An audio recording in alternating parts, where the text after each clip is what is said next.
Talk about food or milk or going to bed, and it's easier when you can communicate earlier with your child using sign language. With exception to a very small decline in the last few years, the amount of college students enrolled in ASL courses has also skyrocketed across the country since 1990.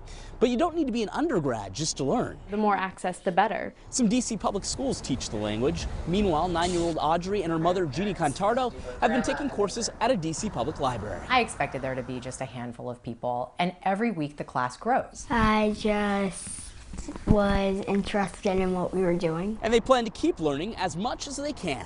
It is such a visually impactful language, and it's quite fun to be able to try and engage in it. John Henry, WUSA 9. Okay, so this was sort of the last of the good days? Well, no, tomorrow's going to be okay. This was the last of the beautiful days. I mean, it was 72 today and sunny. Tomorrow will be sunny, as we say, bright but brisk. Okay. So it's going to feel like it's 25 degrees colder. Oh, bundle up. Oh, so okay. bundle up, yes. In fact, we'll talk about the bus stop forecast. It's not going to be crazy cold temperature-wise. Temperatures don't rebound much tomorrow. So it starts out in the 40s. Generally mid to upper 40s downtown, low 40s in the burbs. We're 47 by about 6 o'clock. By 9 o'clock, we're only 48. We're only 53 at noon. By the time the kids come home, only 56. So it's going to be a much different day than what we had today. A cold breeze as opposed to the warm breeze we had. All right, let's talk about the satellite picture. This is the storm now. Hurricane Willa has made landfall as a Cat 3. It is now weakening as it moves northeastward, but that doesn't mean the trouble's over. Flash flooding is going to be widespread across Mexico, as far inland, I think, as Durango. Now, as far as we're concerned, by 6 p.m. on Friday, picking up a little bit of rain, D.C. south and west. We may have to issue a yellow weather alert for Friday evening. Friday morning will be fine. We go downhill fast. High school football looks wet. This is now Saturday morning.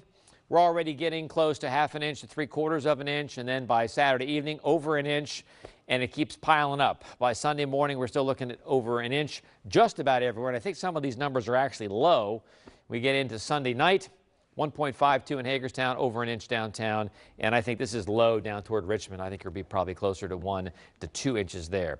So temperature-wise, again, we hold it in the 50s for a while, 58 tomorrow, 57 on Thursday, 54 on Friday. I lowered Friday. We raised Saturday at 52, and then 58 on Sunday. So we're going to finish the week and the weekend in the 50s. But cold and dry through Friday morning, that's good. And then the rain moves in Friday evening. High school football looks wet. Date night looks wet Friday. And then a nor'easter on Saturday. Yes, that's the moisture from what's left over of Willa. 6 o'clock tomorrow morning. Low to mid 40s in the burbs, but a strong northwest flow. It's going to be brisk, and it doesn't warm up much. I mean, by 9 o'clock, we're still 43 in Gaithersburg, 48 in D.C., and only 46 in Bowie. By lunchtime, we're in the 50s, but again, kind of on the chilly side. 54 in Manassas, 53 in Frederick. Full sun tomorrow, yes, bright but brisk. By 6 o'clock, low 50s to mid 50s, and by this time tomorrow night, we're in the low 40s in the burbs, upper 40s downtown. So 58 tomorrow, 57 on Thursday, and again, a lowered Friday to 54. I think the clouds come in quicker.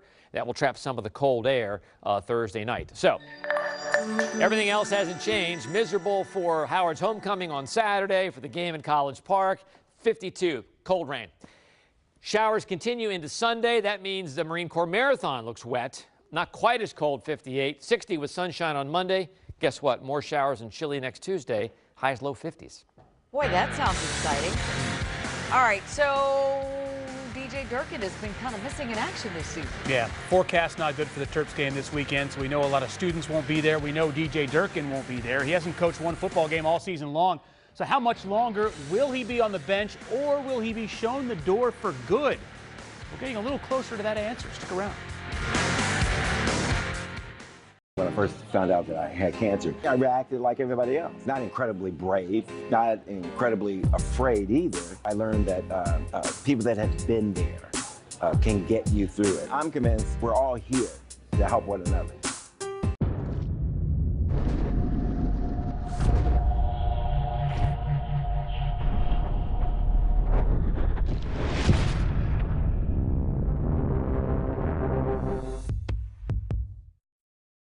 The following will surprise you about Barbara Comstock.